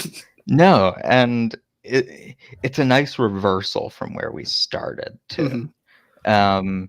So we've sort of talked a lot about throughout these reviews about the score and how Mhm. they connect throughout. Do you have any thoughts on the score in this one other than the usual? It's excellent. Yeah, I mean, the theme of Gondor, I think, is excellent. It's not played very much. It's played during the crafting of the sword. It's played when you get to the white tree. If it's actually pretty recognizable, they're back to back scenes. Hmm. Um, it's a very very epic heroic theme. In terms of new stuff, there's not a whole lot introduced here, but it works very well. Obviously, the entire conclusion is phenomenal. I mean, Yeah. it's literally ending an entire series, and it's only 3 movies, but these are three very very long and dense movies. Yeah, Um, it's not the wrap up of the John Wick trilogy. yeah, it's something different, and it really works. You hear a lot of the motif of the final song of the not the one that is sung, but the one that's in the credits. Um, what's it? That motif is throughout the film. The theme of the departure from Middle Earth. It's just an excellent score. It's well deserved that they got the best film. I still think probably Two Towers or Fellowship gets a little more credit for starting a lot of this, but it really is a very excellent an excellent score. There's a lot of nuance. It's a very dense score because obviously most of the film has music in it. Yes. Just so many good moments that you cannot separate the music from. No, Like no.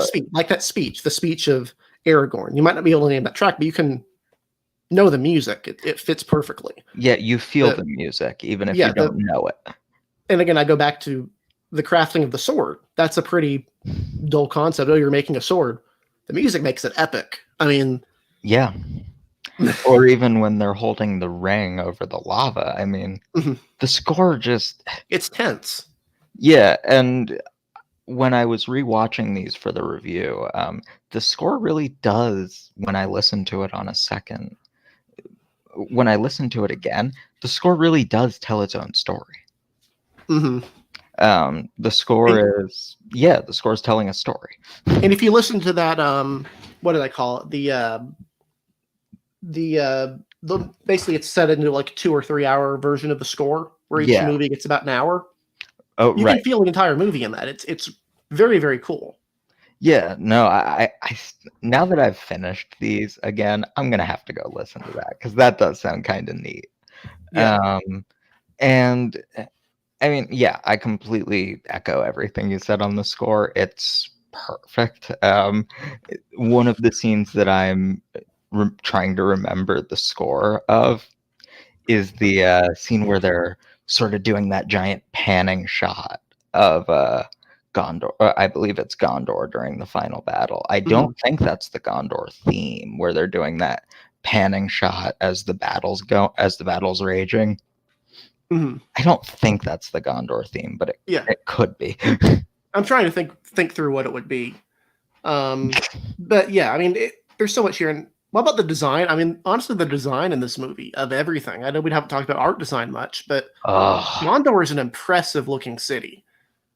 Like yeah, it's, I'm more partial to Rohan personally, but Gondor is just phenomenal, and you can see that design in other cities that Gondor runs, which is very cool. It's a consistent architectural style. But the yeah, city itself is just cool. It's got defenses. It's got a cool white tree, which sounds kind of silly, but it plays into the plot. It's just an excellent area, and the combat with it is very cool. You actually get yeah. to see more of the viciousness of the orcs in this, where they're launching the heads of the soldiers over the See, wall. That's probably the closest see, thing you get to truly like modern orc cruelty. see, Chuck. This is the movie if you wanted orc cruelty. Um, no, but no, I mean, the design is unrivaled. Yeah, The it's architect. unique for a fantasy film. I mean, you cannot mistake what it looks like. It's crafted into a mountain.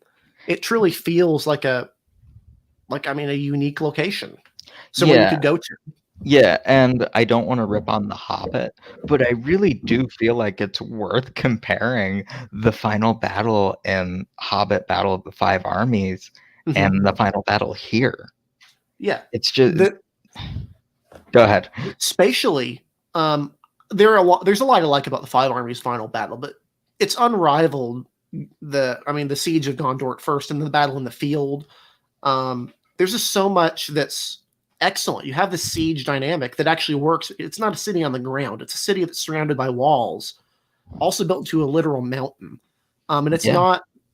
it's not like a tower. It's a spiral of a semicircle. It's just it's something you could see someone building, like craft, like it's just unique. I can't say enough about how much I like the location. Yeah, no, I mean, and even beyond the location, because I think it's brilliantly done, the costume design Hmm. is again unrivaled.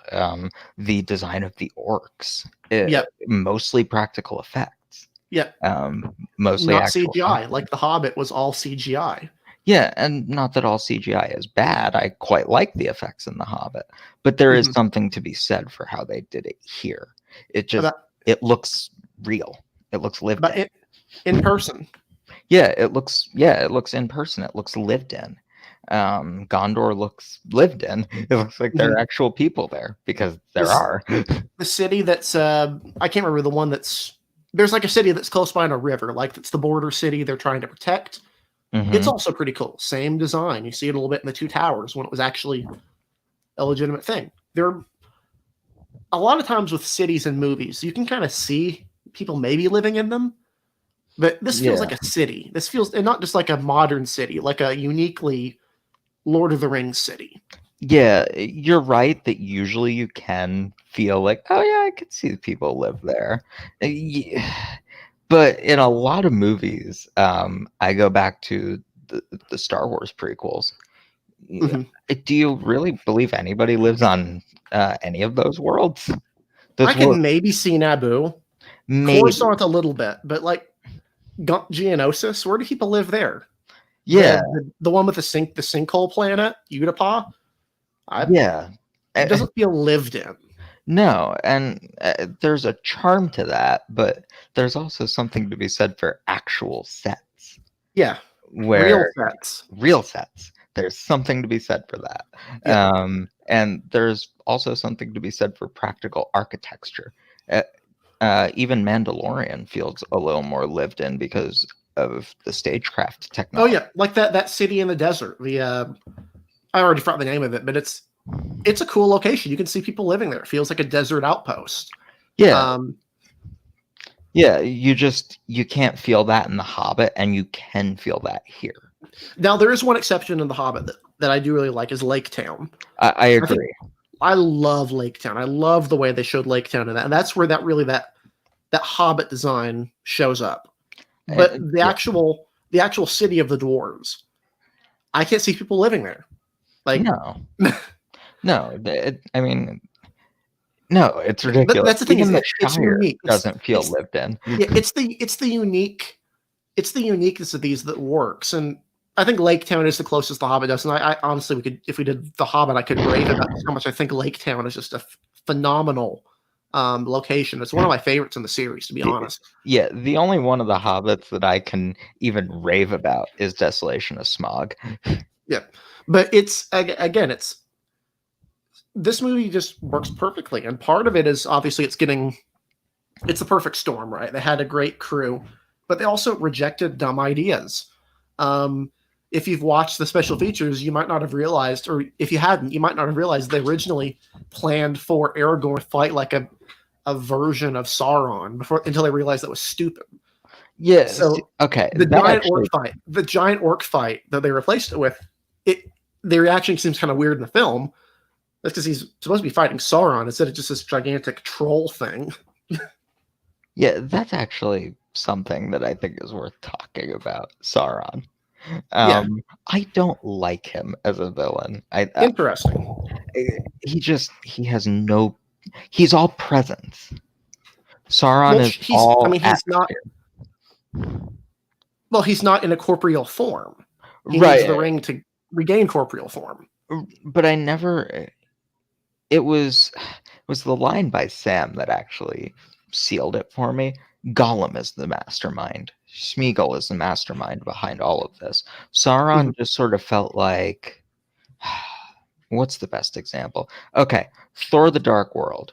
The Dark Elves wanted to open that portal that would unleash the darkness, Yeah, and Sauron was the darkness essentially.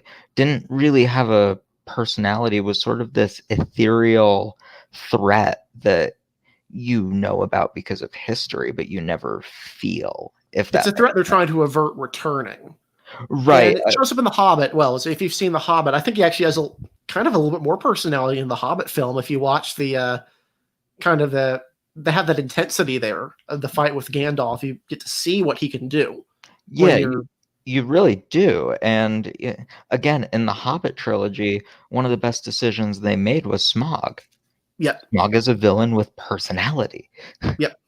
Um, An excellent personality, and excellent, witty, yeah, witty character. Obviously evil, but you know, affable. I guess to put it a certain way, evil, but entertaining to see. not necessarily malicious. Yeah, because there's not. Sauron doesn't mention. I mean, obviously, aside from the scenes with the Palantir, there's not a whole. He doesn't say anything in this movie. All No, the action is through his generals. It's not even through Saruman in this one. Saruman is in the theatrical cut. He's kind of inexplicably sidelined. They just kind of say, "Oh, he's stuck in the tower now," and like that's kind yeah, of supposed to be it. yeah. Like, Which we'll get to the death of Saruman. I have complaints about how that was handled slash not handled.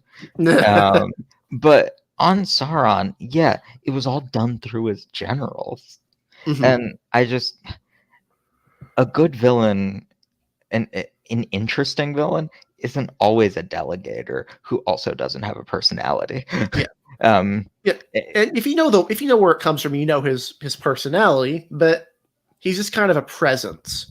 But you don't watch this movie because of Sauron. You watch it because of the characters. right, and that's why it's not too big of a ding against the movie. Mhm. Um, but it almost felt like it would have made more sense. And obviously, I don't know the extended lore, so maybe this doesn't make any sense. It would have made more sense if Sauron wasn't really a being so much as just destruction. They're trying to throw the ring into the volcano to unleash destruction, not to unleash Sauron. Or Well, the that's a that's a fundamental. I wish Chuck was here because he'd be able to comment. But it's I wouldn't say it's a bad thing, but it's a misunderstanding of the lore. Is that Sauron's actually not the big bad of Middle Earth? He is actually the lieutenant of Morgoth, who's the true big bad, who's the cause of all of the evil in the world. oh, And he great! was So he's not even the delegator. well, kind of like he's a fallen Maiar, similar to Gandalf, but far stronger than even a Balrog. Right? He's of a far higher class. A trickster. He's the one responsible for the fall of Numenor, which is an island. They mentioned the Numenorians, the blood that runs through the kings of Gondor, I believe. But obviously, the start of that war, he ends it. He tries to do what Morgoth failed to do, which is take over the world. And then he goes dormant. He tied his soul with the rings. Um, Yeah, so he's not really dark. The darkness incarnate would be Morgoth, who's literally the way they frame it in the creation myth of Lord of the Rings is that the supreme being Elu Iluvatar or Eru Iluvatar creates a melody. Like he creates these beings, the kind of angels, whatever you want to call them, and makes them perform a song. So they perform a song like a concert, and they are all supposed to do their part. And they do, except for one, Morgoth, who introduces discord. He thinks he's better. He knows a better way to do things. So he creates discord, and a few others join him, and it kind of ruins the song. And then at the end, Eru Iluvatar reveals what this is, which is actually the world. So the song that they played becomes the world and the story of the world. So in a way, Morgoth is kind of that destructive person, whereas or Melkor, as he was originally called, whereas Sauron is a lieutenant, one of those angels that sided with Morgoth ultimately. See, that's actually a really interesting sort of story. I kind of wish we got that in the movies. Yeah, it's in the Silmarillion. There's no way they would bring the Silmarillion into these movies. No, you don't have to bring the Silmarillion in, and you don't I even would have almost to show guarantee that. you. I guarantee you they will mention that in the Amazon series. It'd be a Oh, shame if they don't. I would. Yeah, I'd bet money on it as well. Mhm. There's It's a very interesting concept of creation, right? yeah, And obviously it kind of derives from kind of Tolkien's Catholic worldview of, a created order, supreme God, and then angels, not lower gods, but a group of. But it's a very interesting concept of a creation myth, and I just thought I had to show that because to explain, Sauron actually, in the grand scheme of things, is not the big bad guy. He's a temporary bad guy for a time, which is kind of interesting. And this isn't even peak Sauron. This is like weak sauce who's already been defeated Sauron. right, and I guess that might have been my big problem is I never felt that Sauron was a threat. He Mhm. was just he was an implied threat. Oh, if He's we really not a threat at that point. His right, army's a threat. right. I don't know. You're right that I don't come to this movie for Sauron. I don't. I come here for the story of Frodo's temptation and Mhm. Gollum trying to find himself. But I would have liked the villain to actually have either had a personality or had a threat to him. Well, His the most that general we get is the Palantir, right? I mean, is the scene with what's his name? And even that's kind of not really implied because he just kind of thinks that those hobbits are the ones who have the ring. That right. that's why they're able to distract him from the conflict. See, So that even that seems he's like not, something I would do. yeah, Sorry, sir, I had the wrong hobbits. I had the mission to a T. I was stopping the hobbits. It's just the wrong ones. yeah. How many are there? Like 20? Honest mistake. Everyone makes it. Again, villain incompetence that I can appreciate. I don't know. The story of Morgoth, not Yeah, Mordred, very different fandom. that's it's Arthurian legends. Yes, the Morgoth story actually sounds a lot more interesting if they could figure out how to translate that into a film. Yeah, well, that's First Age, and keep in mind when we're talking the Silmarillion, as I always put the disclaimer, the stories sound really cool, but what I'm telling you is literally the outline they put in the book. There's not a whole lot more detail. It's all very straight and to the point. There's not a lot of nuance. There's not a lot of That's very story there. unusual for Tolkien. Well, again, keep in mind it's like really it's like reading the book of Genesis. Is what I again describe it as. Is there background there? Sure, but they also introduce a lot of things. Like all of a sudden, before the flood, there's giants, and apparently the giants are the descendants of humans that have mated with angels. And this is introduced and it never shows up again. And you're like, wait a second, what? Yeah, excuse me, that's interesting. Can we go back? Nope. Just go right by that. We'll go straight to the flood. Like that's what it basically is. It's I have a like point of contention.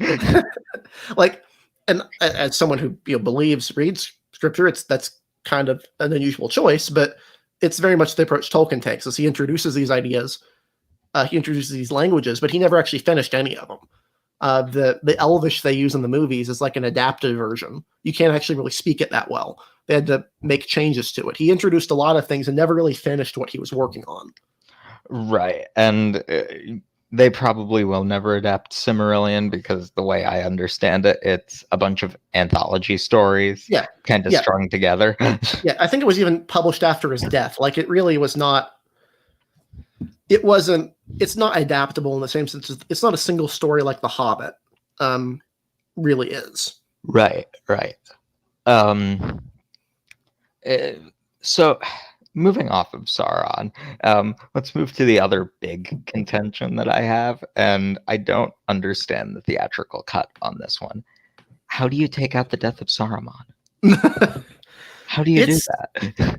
I think it was honestly a move to not anger the Tolkien fans because in the books, we mentioned this before, there is an additional epilogue in the books beyond all the other epilogues that is about the Saruman after he's defeated, he goes to the Shire and industrializes it and turns it into like a slave colony.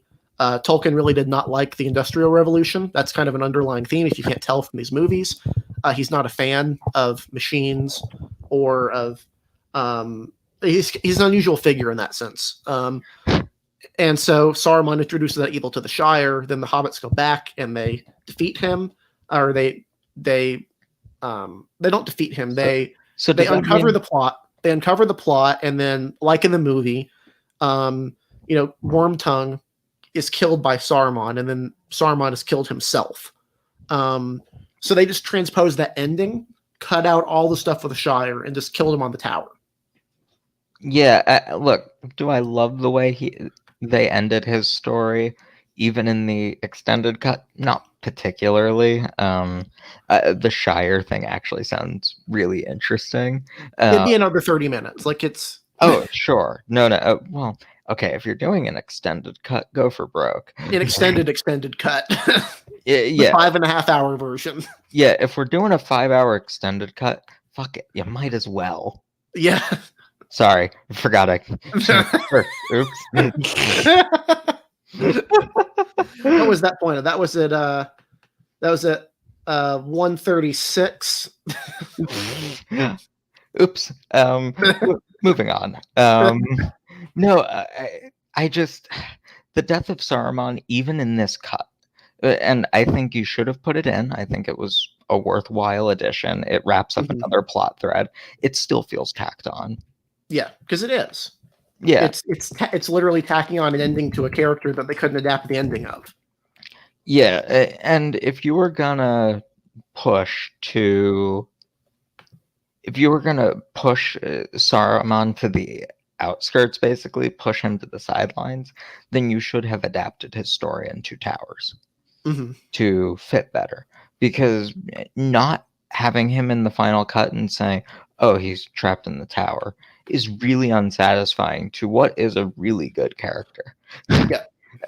And when you were describing how he sort of brought technology to the Shire, I was almost thinking of Prometheus bringing fire to humans. Like, so is Saruman Prometheus in a weird way? Or and the hobbits are the gods killing him? I don't know. But how did you feel about them cutting it out entirely? I get it might have not been exactly necessary, but still. I mean, I don't know. I think they wanted to do it for timing, partially. It's already a long movie. Realistically, I mean, it ends the character, but it doesn't advance the plot necessarily. So I don't know. I can see why they did it, but I think it is a worthwhile addition to the extended cut, which is the only one I watch. Yeah. I actually, this was my first time watching the extended cut. But I don't know. I also get why it was taken out. It makes sense, but you gotta leave it. It wraps up a plot thread. You can't leave stuff like that dangling, especially when you've got 7 endings. Yeah, might as well, right? You might as well. So, 20 minutes left. Is there anything else you want to bring up? Any other big points that I might have missed? I'm sure there are. Let's see. Let's think through what we haven't gone over. Gollum is obviously a pretty substantial force in this movie, which is his character makes an interesting turn from the Two Towers. Yeah. So, do you want to go into that? And yeah, I mean, obviously the movie opens with Gollum becoming Gollum, which is a very fascinating choice. But beyond that, he's a fascinating character, and I think this really shows it. His motivations are interesting, and in the end, he's actually ultimately the one that destroys the ring, ironically enough. Yeah, It really is one of those moments of getting the thing you want destroys you in the end. Yep. Your obsessions do come back to bite you, and in Mhm. Gollum's case, come back to burn you. Yep. Literally. Yes. And no, it really is kind of Gollum's arc really is tragic. Mhm. Because you see his corruption, you see him briefly get his humanity back, and then you see him fall to his death, finally getting the thing he wants. Mhm. It really is sad. A great character though. Yeah. And it definitely is a tragic character arc, to be sure. What the his lot in life, what he's ultimately chose for himself, but what he was ultimately. I mean, if you actually read the Tolkien's work, he's actually kind of Iluvatar. Uh, Literally, the reason he trips is that was a direct intervention. Like, yep, I'm just ending this. Like um like at that point, which is an interesting perspective, I guess, from that perspective. But I think there's just a lot to like, about this, about him in this movie, and obviously Andy Serkis does a phenomenal job in the role as usual, as always. And Andy really a treat to Serkis. watch. Andy Serkis is great in everything. I Yeah. mean, I haven't seen a bad movie with him in it yet. Well, we have to wait for Venom 2, but Shh. Venom 2 is going to be great. I have zero expectations. Anything with Woody Harrelson and Andy Serkis immediately has my attention. But no, I mean, yeah, it really is a tragic arc. Mhm. Gandalf doesn't really do much in this movie. He's kind of just there, really. I don't know. Is that fair? I mean, it's not his movie. I mean, he does what he needs to do. I mean, I don't know. That's actually kind of a good point. Yeah, he and Legolas just kind of feel like they're there. Yeah, Gimli as well, especially in Yes. this one. Yeah. Although I'm not too disappointed about Yeah, Gimli. this is the least fellowship heavy of the films. Yet, despite the scope of it being vast, the focus narrows quite a bit to maybe 3 or 4 major players, Mhm. which I think was an interesting choice. Most third act films, and I think this is fair to be called a third act film, tend to widen their focus by the end. Yeah. Whereas Um, this one narrows it, very, very much narrows it. very, very much narrows it. I mean, like we said, you get none of the fellowship, basically. Yeah. You get almost none of them. Yeah, it's mostly the actually the hobbits, all of the hobbits in particular, but really the primary focus is Gollum, Sam and Frodo, Frodo. and Sam. Yep. Yeah, Merry and Pippin to a lesser degree, but I mean, gonna be honest, the only Pippin scene I even remember is the song as Faramir and his soldiers ride to their deaths. Mhm. Just Or because, almost deaths. Yeah, almost yeah, deaths. I mean, just because that might be one of the most hauntingly well done scenes I've seen in any movie, period. Yeah, I would Um, agree with that. but it really does narrow the focus, and Aragorn to a lesser degree, I think, gets a brunt of the focus. Hmm. He has to. He is kind of the titular character, even if the hobbits take center stage. He's the character they're doing it all for, basically. Hmm. Yeah. Um, but I hit everything I wanted to. Yeah. I It, mean, do you want to go over, I guess, the as a whole, do an addendum on what we think of, I guess, the Hobbit films, maybe our expectations for the Amazon series? Sure, yeah, might as well.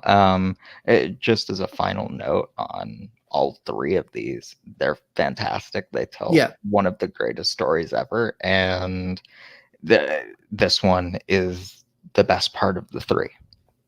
Yeah, I mean, again, they're A plus for Fellowship of the Ring, and then A plus plus for Two Towers and Return of the King. Like that's the only way I can differentiate. Is that I mean, they're just very, very good movies. And if you haven't seen them, I don't know why you're listening to this, Yeah, but they're an watch achievement that will never be topped. Go watch them. them. Mhm. Yeah, I would agree. I would actually say with it. Yeah, I don't think the series can be topped. It's a flash in the pan. I mean, it's a as we saw with the Hobbit. I like the Hobbit movies, but they're not the same. No, Even the same crew, same cast for the most part. It just doesn't have that spark of well, going balls to the wall, like that we're doing this, we're going all out. It's hard no. to see that coming back in Hollywood again. 3 movies, epic fantasies that just being tested on the big screen, already been theatrical flops with the animated films. They just throw all the money in the world at them, and it works, and it creates one of the best works of I would say works of art ever. But I mean, just really astonishing. Yeah, the Hobbit films are not bad by any No, they're stretch. not. I think they're good movies. Yeah, I really like Even the first one. I mean, I think the first one is excellent. I like the second two, but there's yeah, stuff to like about them. yeah. The second one is my favorite. I think it's a brilliantly made film. The fall of Thorin is great. The character Mhm. development is fantastic on him. There are certainly weaknesses. The third film is all payoff and Yeah, essentially gives you no room to take a breath. the theatrical version doesn't even have his funeral, which is just I found that decision to be utterly preposterous. Yeah, it's like not having Han Solo's funeral in Star Wars: The Last Jedi. Oh wait, it's it'll be like if like Darth Vader died and like they didn't have the scene with fire and they just never mentioned him again. yeah, yeah. It's like I mean, that, and they never it's acknowledge it. the emotional payoff of the movie.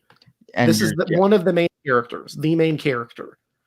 Like, but yeah. beside that, they're good, but they're not Lord of the Rings, and I don't think the Amazon series will be either.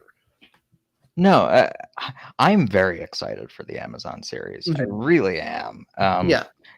Everything I'm reading is encouraging. Mhm. I kind of wish they were doing a retelling of the Shadow of Mordor game. See, that's an original work. That's not a Tolkien writing work. That's not a canon story per se.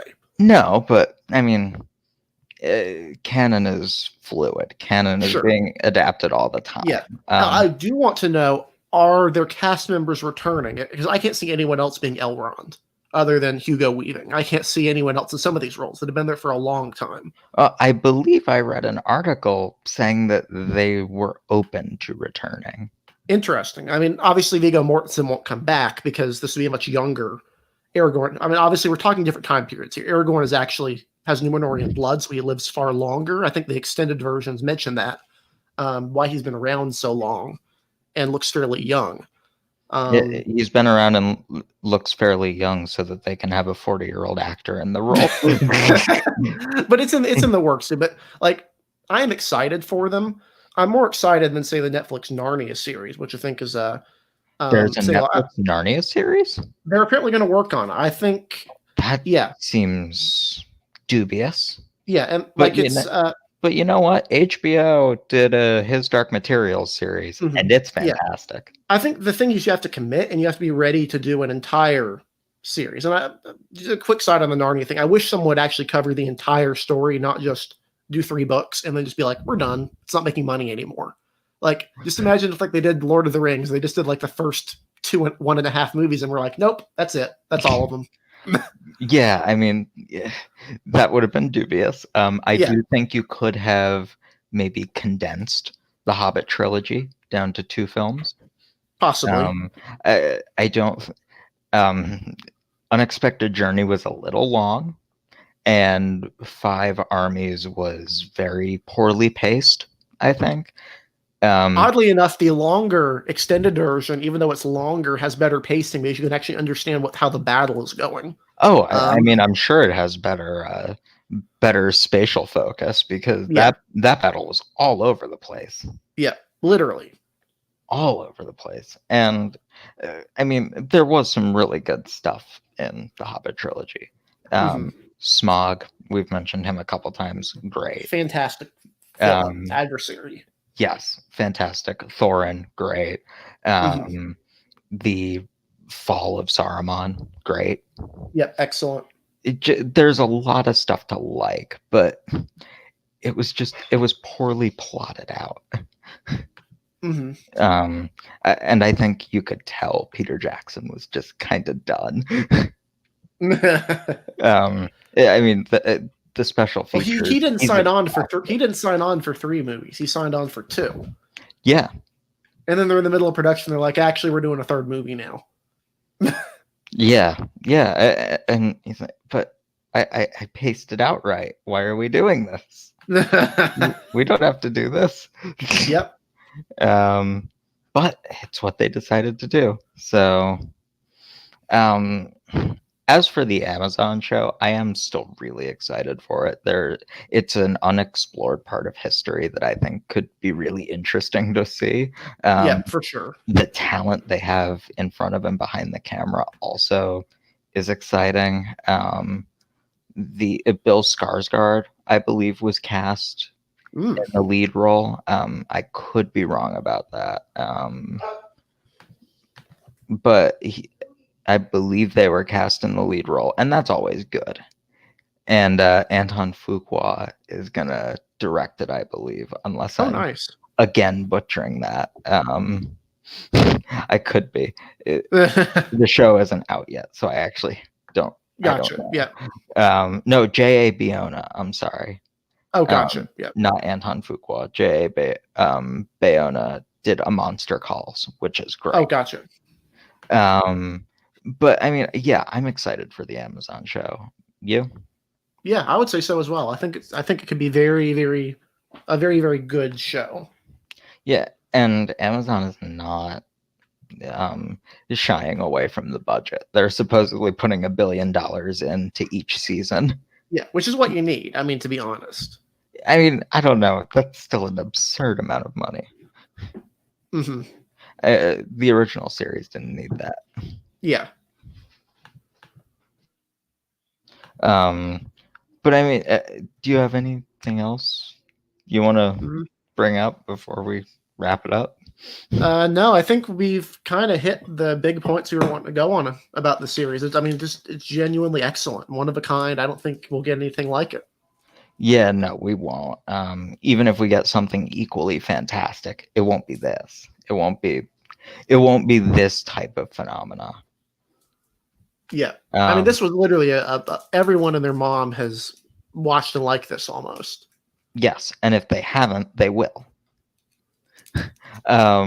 So with that, Eric, thanks for coming on. I know Elections Daily is going through some stuff, but thanks for coming on anyway. Yeah, for those who are watching this kind of wondering what happened to our Twitter account, we somehow got suspended for reasons that are not really clear. We're hopefully going to have this fixed soon in the next few days. So hang with us. We'll be getting back to posting articles on a regular basis. But yeah, thank you guys for watching and supporting us through that. And thank you guys for coming over to this weird format. I know it's not what you're used to if you're listening live. If you're not, then you have no idea what I'm talking about. But we will be back with the normal format next week to talk about Lost and the fallout from the failures in the Democratic coalition and how the Republicans plan to capitalize on that. Stay tuned.